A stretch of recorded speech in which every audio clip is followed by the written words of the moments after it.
I think what I've found over the years, I've seen so many parents either in denial or not knowing where to be signposted to.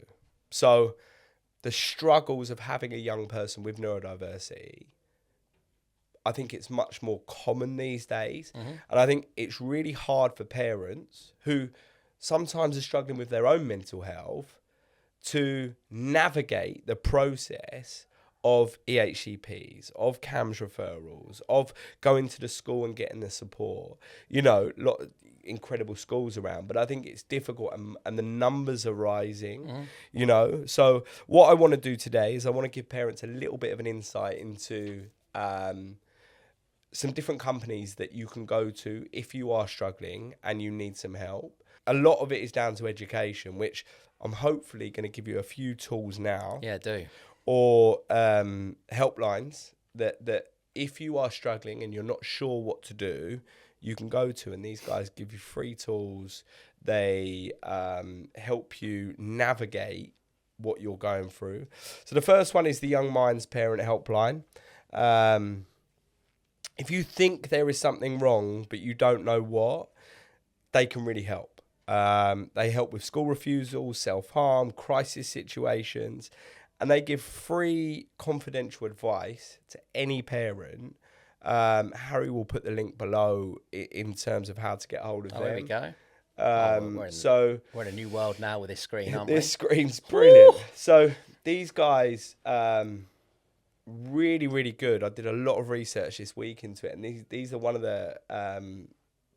they give you so many things to help you navigate that process. So we'll obviously put this link on this on the video so that you can go to it. And if you are struggling with your child, or you know someone is struggling, then it's a good place to signpost to.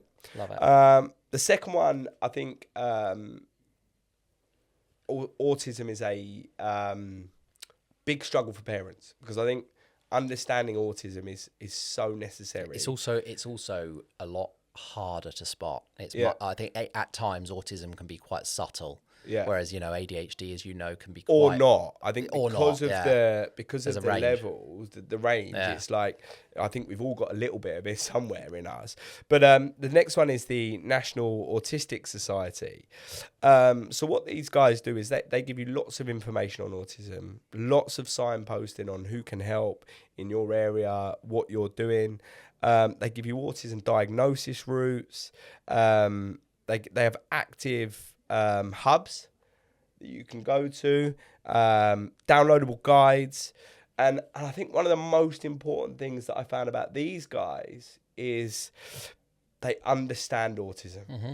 So if you are feeling in a certain way, then they can really help you and guide you through the help that you need, and what's the next steps. Yeah, I love it. So again, that link will be below the video. Two more.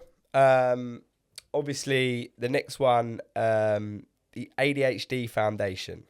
This is called the Neurodiversity Charity. So again, these guys help with ADHD, autism, dyslexia, dyspraxia, and Tourette's. Looking around at this, they help parents that are feeling their child is broken. So the reason I like that is because what you're saying is you look at things in a positive way. Not every parent does.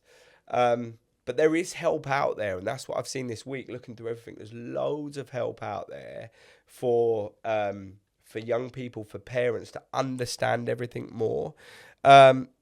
This is slightly different. There's no phone helpline. This is all sort of email, online support, websites, training. So gives you lots of free tools to help you through and navigate. And the last one that I thought was quite relevant to us was Provisions Plus.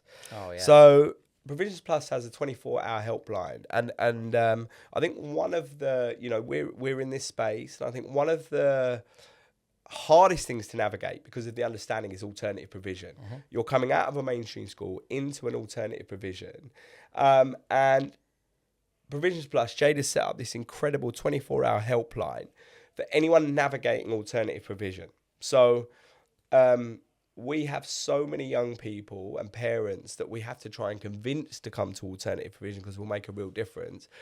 Jade will navigate any parent or help any parent or carer or whoever to understand what alternative provision is and what we are trying to do in alternative provision to make a difference in a young person's life. Yeah, she does a brilliant job, Jade, and obviously we're really close to her. We partner with her on loads of stuff, and yeah, the service that she provides is so important. Yeah, and it's so she came out of a local authority, and I think it's she's so passionate about helping, and she sees the need for parents. So I think them 4 tools. Really good. I like I said, I did a lot of research into it this week, and I think them 4 can really help parents that are struggling in that situation. But don't worry, like, you know, it might be challenging. You might have a much more challenging time working with a child that is neurodiverse, but it isn't the end of the road, and there are so many pathways for kids like that, and I think the world is getting. It's a better place. Schools are way more open to it. They understand the pathways a lot more now, and I think it's not all doom and gloom.